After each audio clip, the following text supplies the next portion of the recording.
Одного дня о 10:37 ранку, тобто о 10:38 ранку, блаженну тишу крамнички мальописів порушив шурхіт його плаща.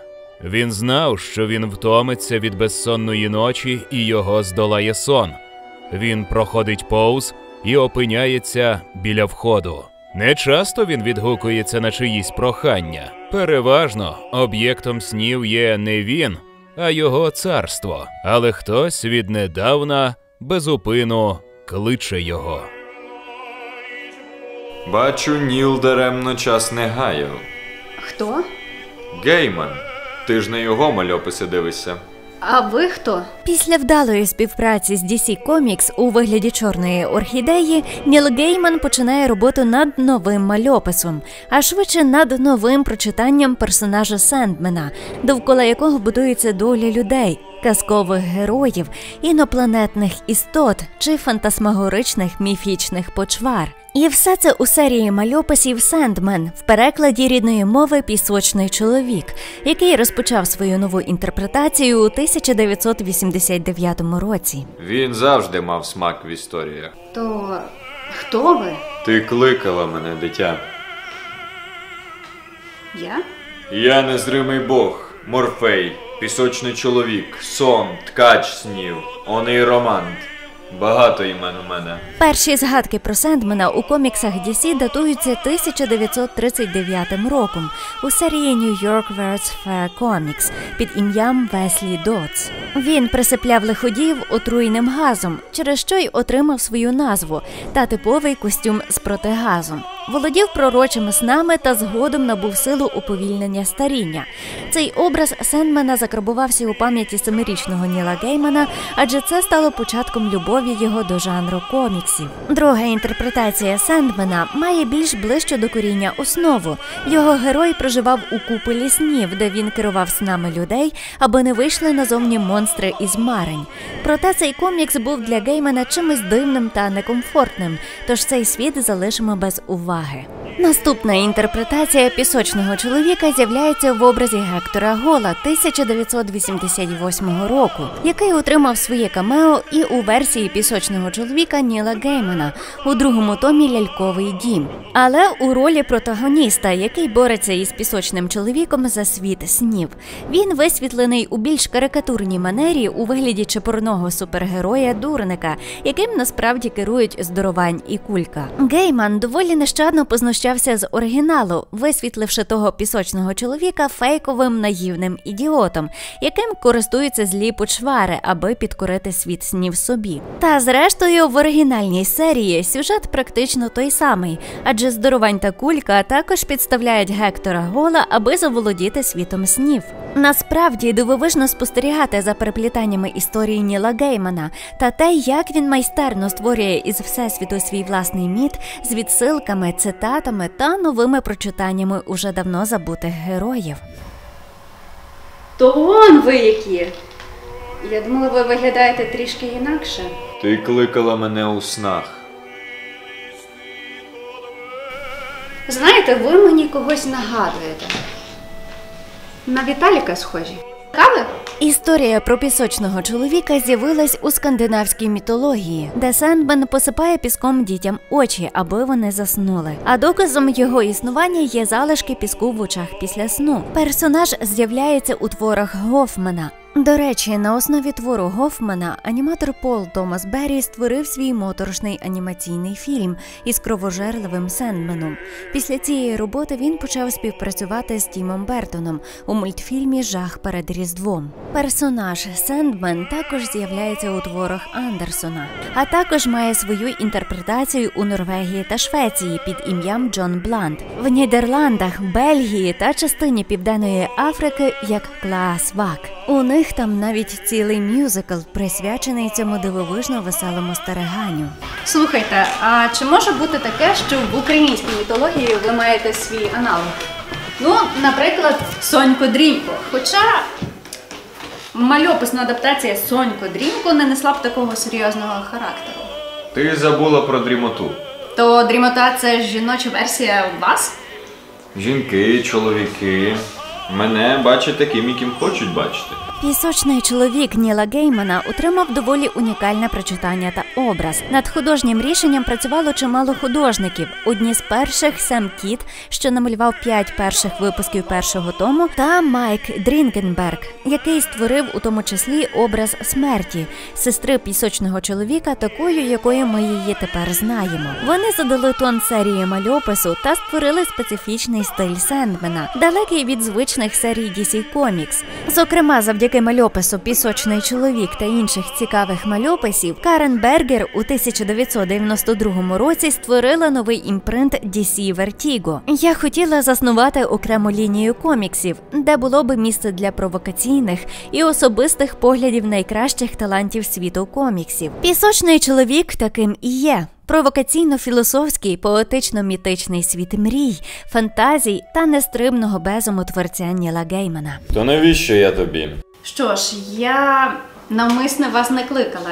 Я просто у процесі написання огляду на цей мальопис, і насправді я навіть не знаю, з чого почати.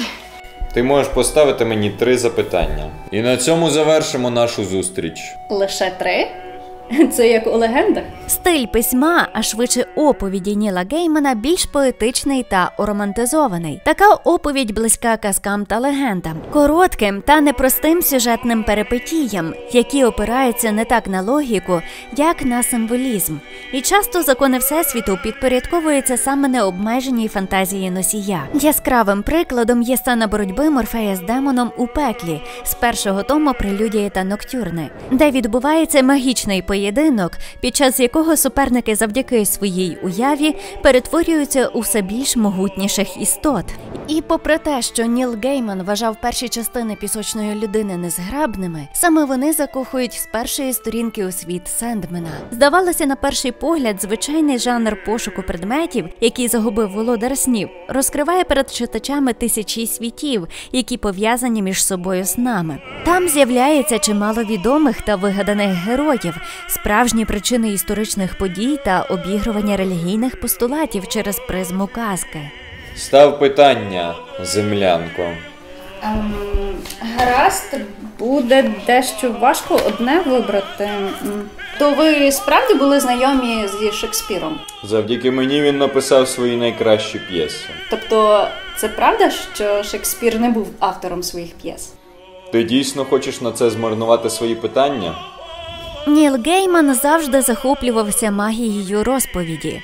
Часто можна помітити у його стилі написання історії легкий аромат легенд. Ми не почуємо різнобарвність описів чи станів. Ми читаємо дії, які відбуваються з героєм. Це чимось нагадує саму драматургію та схильність до театральщини. Зокрема, варто згадати 3-й том «Країна снів», розділ «Сон літньої ночі», в якій практично відбувається гра у грі. Ми зустрічаємо реальних історичних персон по типу Шекспіра чи акторів його трупи, які виконують ролі мітичних істот, буцімто з реального паралельного всесвіту, які прийшли подивитись на себе самих. Ця гра в гру Геймана швидше ціле наукове дослідження, адже усі реальні речі, які зустрічаються у коміксі, мають під собою реальні задокументовані факти. Зокрема, поява сина Шекспіра Гамлета, який потенційно міг би вештатись із трупою драматурга у той час, чи Вілл Кемп, перший комік шекспірівської трупи, Вільмінгтонський велет, що з'являється на панелях мальопису. І попри те, що ця частина доволі вузько направлена на знавців Шекспіра, принаймні, як мінімум, потрібно прочитати «Сон літньої ночі», аби відчути весь кайф гри Геймана із текстом. Проте історія побудована у 4 площинах – на сцені, за сценою, у партері та на задніх рядах, що дозволяє зосередитись не на сюжетній лінії п'єси, а на історії, яка твориться тут і зараз. То чому ви вирішили подарувати безсмертя Роберту Гедлінгу? Тільки не кажи, що ти також хочеш безсмертя. Ні. А що, ви можете його мені теж дати? Це твоє останнє питання? Ні. Мені було нудно.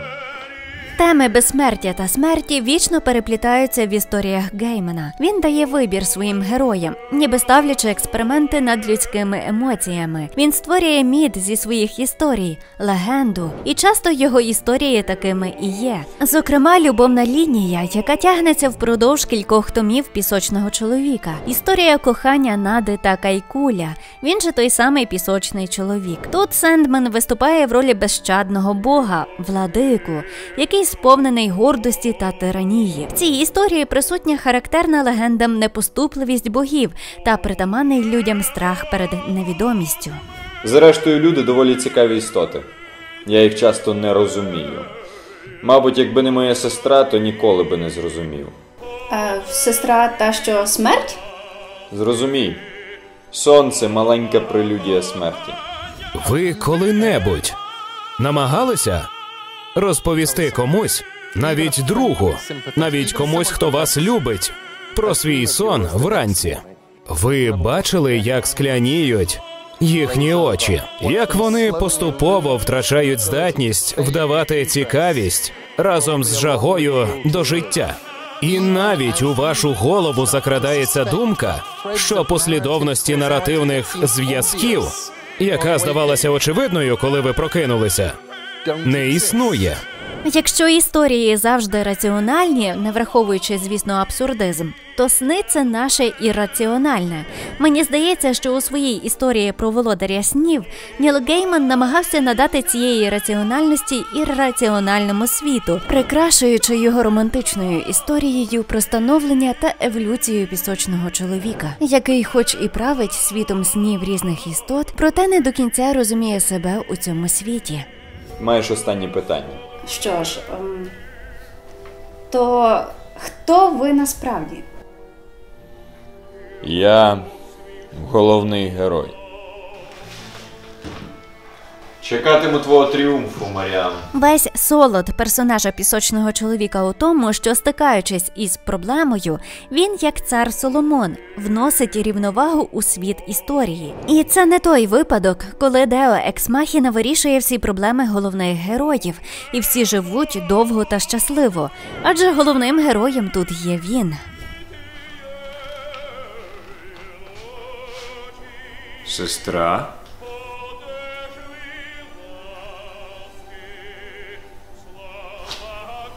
Здається, ти переборщила з образом. Рада тебе бачити, братюня. Ти прийшла когось забрати? Ні, просто граюсь. Ти ж мене не впізнав, правда? Мені пора. Ох, ну і зір у неї.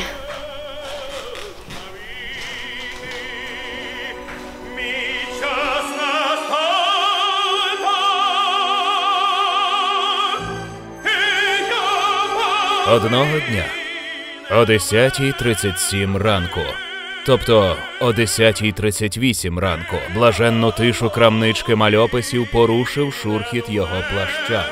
Він знав, що він втомиться від безсонної ночі.